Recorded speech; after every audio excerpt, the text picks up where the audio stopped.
Hello student, आज हम पढ़ेंगे क्लास 9 का साइंस और chapter number 9 force and laws of motion. तो आज हम इसमें पढ़ेंगे Newton's law of motion. Newton ने कौन कौन से लॉ दिए, अब उनके बारे में डिस्कस करेंगे। तो न्यूटन ने हमें मोशन के 3 लॉज दिए हैं, उन तीन में हम फर्स्ट को देखेंगे। फर्स्ट लॉ ऑफ मोशन क्या होता है, तो देखिए क्या होता है ये। अ बॉडी एट रेस्ट, एक बॉडी जो कि रेस्ट में है, will remain at rest, rest में ही रहेगी। And a body in motion will continue in motion, एक बॉडी जो मोशन में है वो कंटिन्यू मोशन में ही रहेगी। इन अ स्ट्रेट लाइन, एक स्ट्रेट लाइन में, with a uniform speed, uniform speed के साथ एक बॉडी जो कि चल रही है वो उसी पोजीशन में रहेगी, मतलब चलती रहेगी। अनलेस इट इज कंपेयर्ड, जब तक कि इस पर बाय एन एक्सटर्नल फोर्स, जब तक कि इस पर कोई एक्सटर्नल फोर्स ना लगे। To change its state of rest और ऑफ यूनिफॉर्म मोशन, यानी कि इसकी जो पोजीशन है, इसकी जो सिचुएशन है, स्टेट है, मतलब अगर वो रेस्ट में है तो वो रेस्ट में रहेगी, अगर वो चल रही है तो वो चलती ही रहेगी जब तक कि कोई एक्सटर्नल फोर्स इस पर ना लगे। तो इसी को हम क्या कहते हैं, फर्स्ट लॉ ऑफ मोशन। और देखिए फर्स्ट लॉ ऑफ मोशन में एक टर्म है हमारी इनर्शिया, तो ये बहुत इंपॉर्टेंट टर्म है, इसको समझ लेते हैं। Inertia is that property, inertia वो प्रॉपर्टी होती है ऑफ अ बॉडी, किसी बॉडी की, ड्यू टू विच, जिसकी वजह से इट रजिस्ट, ये रजिस्ट करती है, मतलब ये अपोज करती है। किसका अपोज करती है, a change in its state of rest, अपने रेस्ट की स्टेट को, या फिर और of uniform motion, uniform motion की स्टेट को चेंज होने का ये अपोज करती है। मतलब अगर वो रेस्ट में है बॉडी, तो उसे चलाने के लिए फोर्स की जरूरत होती है, तो बॉडी क्या करेगी, रजिस्ट करेगी, अपने आप को रेस्ट में ही रखना चाहेगी। इसी प्रॉपर्टी को हम क्या कहते हैं, इनर्शिया कहते हैं। और यही प्रॉपर्टी हमारी फर्स्ट लॉ ऑफ मोशन में यूज होती है, या समझ लीजिए फर्स्ट लॉ ऑफ मोशन इसी से रिलेटेड है कि जब तक उसको कोई एक्सटर्नल फोर्स वर्क ना करेगा तब तक बॉडी अपनी स्टेट को चेंज नहीं करेगी। तो देखिए हमने फर्स्ट लॉ ऑफ मोशन देखा है, अब हम देखते हैं मोमेंटम क्या होता है। तो मोमेंटम के बारे में देखते हैं। The momentum of a body is defined as the product of its mass and velocity. मतलब मोमेंटम क्या है, वो छोटी सी इसकी डेफिनेशन है कि मोमेंटम क्या होता है, ये प्रोडक्ट होता है किस किस का, मास का और वेलोसिटी का। मतलब अगर किसी बॉडी के अंदर वेलोसिटी है, अगर कोई बॉडी मूव कर रही है, मोशन में है, तो जरूर उसके अंदर मोमेंटम होगा। और मोमेंटम होता क्या है, तो देखिए फॉर्मूला देखिए, मोमेंटम होता है हमारा मास इनटू वेलोसिटी। और मोमेंटम को हम p से रिप्रेजेंट करते हैं, मास को हम m से रिप्रेजेंट करते हैं, और वेलोसिटी को स्मॉल v से रिप्रेजेंट करते हैं। तो इस तरह से मोमेंटम का एक फॉर्मूला है हमारा। अब देखिए momentum is vector quantity, momentum हमारी वेक्टर क्वांटिटी होती है, मतलब इसमें मैग्नीट्यूड के साथ साथ हमें डायरेक्शन भी बतानी होती है। और ऐसा यूनिट जो है मोमेंटम का होता है किलोग्राम मीटर पर सेकंड। इसे इस तरह से लिख सकते हैं, केजी पर मीटर, केजी मीटर पर centimetre, KG metre per second square. तो kilogram metre per second, kilogram metre per second होगा ये, है ना, किलोग्राम मीटर पर सेकंड, इस तरह से हम इसे लिख सकते हैं। थोड़ी सी गड़बड़ होगी, तो क्या है, किलोग्राम मीटर पर सेकंड, इसे हम लिख सकते हैं। तो अब देखिए हम देखते हैं इसी फॉर्मूले पे, मोमेंटम के फॉर्मूले पे न्यूमेरिकल देखते हैं। तो what is the momentum of a man of mass 75 KG.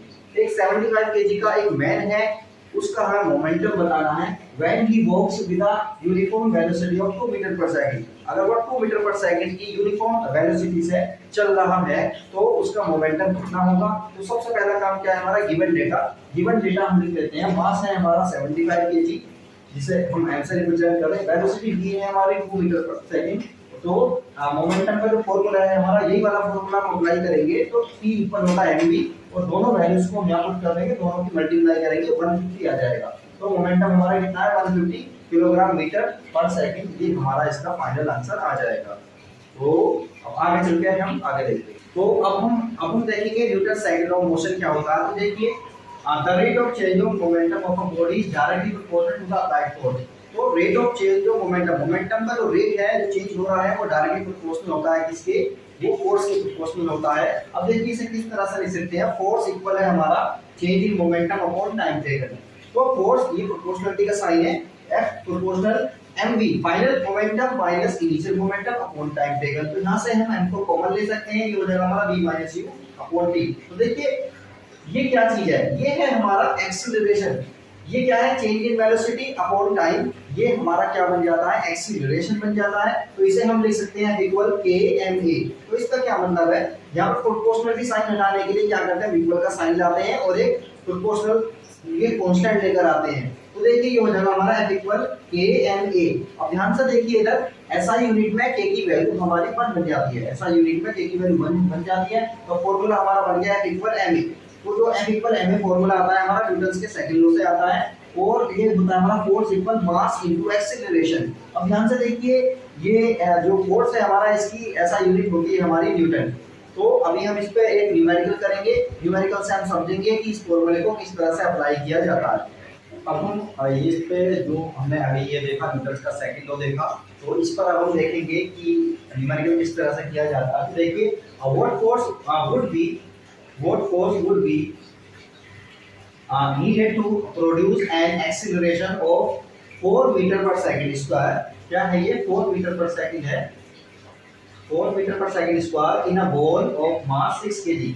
मतलब एक बॉल है हमारी जिसका मास 6 kg है और वो 4 मीटर पर सेकंड स्क्वायर की एक्सीलरेशन से चल रही है, तो उस पर कितना फोर्स लगेगा तो उसको हम देखते हैं। सबसे पहले हम गिवन डेटा लिखते हैं। एक्सीलरेशन ए हमें दिया हुआ है 4 मीटर पर सेकंड स्क्वायर और मास m हमें दिया हुआ है 6 kg। फॉर्मूला हमारा होता है न्यूटन के सेकंड लॉ के अकॉर्डिंग F इक्वल ma। तो यहाँ पर सारी वैल्यूज को पुट करेंगे। m की वैल्यू है हमारी 6, a की वैल्यू हमारी 4, दोनों को मल्टीप्लाई करेंगे तो 24 न्यूटन हमारा ये फोर्स आ जाएगा। तो काफी आसान था ये। अब देखते हैं हम Newton third law of motion. Newton का थर्ड लॉ क्या कहता है, तो to every action there is an equal and opposite reaction. मतलब सभी एक्शन के लिए, जितना भी एक्शन है सभी के लिए इक्वल और अपोजिट रिएक्शन होता है। मतलब क्या है, अगर हम दीवार में मारते हैं तो दीवार भी हमारे हाथ में उतना ही मारेगी जितना फोर्स से हमने उसको मारा है। तो क्या है ये एक्शन और रिएक्शन फोर्स, रिएक्शन और रिएक्शन रूल कहलाता है, या न्यूटन का थर्ड लॉ कहलाता है, एक्शन और रिएक्शन। तो देखिए इसमें क्या है, action and reaction act on two different bodies. Action और रिएक्शन दोनों ही बॉडीज, अलग अलग बॉडीज पर होता है। मतलब क्या है, मतलब ये है कि अगर हम दीवार को मारते हैं तो हमने एक्शन किया, फिर दीवार हमको मारेगी तो वो रिएक्शन हो गया। हमारा एक्शन दीवार पर होगा और दीवार का एक्शन हमारे ऊपर होगा, तो दोनों के दोनों ही अलग अलग बॉडीज पर होते हैं। अब देखिए क्या है, इस तरह से हम जैसे एक ये हमारा ब्लॉक रखा हुआ है, एक बॉक्स है हमारा, तो जब ये रखा हुआ है तो इसका वेट जो होगा वो डाउनवर्ड वर्क करेगा, उसे हम एक्शन बोल रहे हैं। तो ये जो हमारी ये जो बॉडी जिस टेबल पर ये रखा है, जिस फ्लोर पर ये रखा है, तो फ्लोर भी क्या करेगा, उतना ही रिएक्शन फोर्स इसके अपवर्ड डायरेक्शन में, अपोजिट डायरेक्शन में लगाएगा।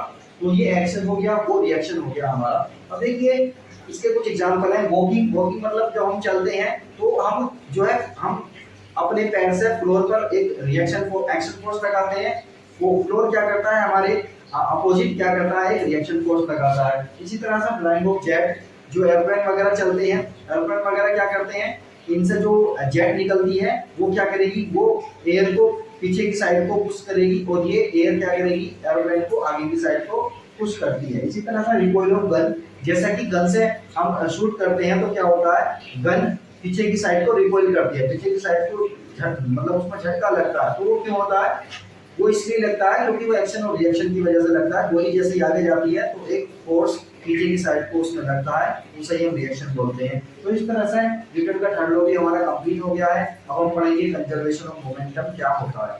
तो अब हम इसमें देखेंगे कंजर्वेशन ऑफ मोमेंटम क्या होता है। तो देखिए when two bodies act upon one another, जब कोई दो बॉडी एक दूसरे के साथ क्या करती है, कोलाइड करती है। दो बॉडी भी हो सकती है, तीन भी हो सकती है, ज्यादा भी हो सकती है। वो क्या करती है, आपस में कोलिजन करती है, उनमें आपस में टक्कर होती है। There total momentum remains constant, उनका टोटल मोमेंटम क्या रहेगा, कांस्टेंट रहेगा। मतलब कोलिजन से पहले जितना भी उनका मोमेंटम था, मोमेंटम होता क्या है, mv, प्रोडक्ट क्या है, मास इनटू वेलोसिटी का प्रोडक्ट होता है। तो क्या रहेगा, ये हमारा कांस्टेंट रहेगा। तो provided no external forces are acting, जब ये तब होगा जब कोई एक्सटर्नल फोर्स उस पर एक्ट ना करे। अगर एक्सटर्नल फोर्स कोई एक्ट नहीं करता है तो क्या होगा, बॉडी का टोटल मोमेंटम बिफोर कोलिजन और आफ्टर कोलिजन सेम रहता है। तो इसे हम क्या कहते हैं, कंजर्वेशन ऑफ मोमेंटम। इसकी दूसरी डेफिनेशन ये है, मोमेंटम इज नेवर क्रिएटेड और नॉट डिस्ट्रॉयड। मोमेंटम को क्रिएट नहीं किया जा सकता, पैदा नहीं किया जा सकता और डिस्ट्रॉय नहीं किया जा सकता, मतलब खत्म नहीं किया जा सकता। तो इसे हम क्या बोलते हैं, कंजर्वेशन ऑफ मोमेंटम बोलते हैं। इसका फॉर्मूला कुछ इस तरह से है, total momentum before collision equal total momentum after collision. तो इसका फॉर्मूला ये बनता है, total momentum before collision m1 u1, ये है किसी बॉडी 1 का मोमेंटम और ये है बॉडी 2 का मोमेंटम। ये बाद में टक्कर होने के बाद में वेलोसिटी सपोज करिए हमारी चेंज हो जाती है, पहली बॉडी की v1 हो गई, दूसरी बॉडी की v2 हो गई। तो पहली बॉडी का मोमेंटम आफ्टर कोलिजन, दूसरी बॉडी का मोमेंटम आफ्टर कोलिजन, इनका जिनका जो सम है, ये वाला सम पहले वाला और बाद वाला हमारा कैसा रहता है, ये कंजर्व रहता है, बदलता नहीं है, सेम रहता है, ये कांस्टेंट रहता है। तो ये है हमारा कंजर्वेशन ऑफ मोमेंटम। तो ये हमारा चैप्टर कंप्लीट हो चुका है। इस पर हम बहुत सारे न्यूमेरिकल कर सकते हैं, काफी सारे न्यूमेरिकल हो सकते हैं इस पर। तो चैप्टर हमारा कंप्लीट हो चुका है। तो वीडियो को लाइक करें, चैनल को सब्सक्राइब करें और वीडियो को ज़्यादा से ज़्यादा शेयर करें, कमेंट करें और सब्सक्राइब करना ना भूलें। इसके बाद हम ग्रेविटेशन वाला चैप्टर कंप्लीट करेंगे और उसके बाद लास्ट चैप्टर जो रह जाएगा इसका साउंड वाला, उसे भी हम कंप्लीट करेंगे। तो वीडियो के साथ बने रहें।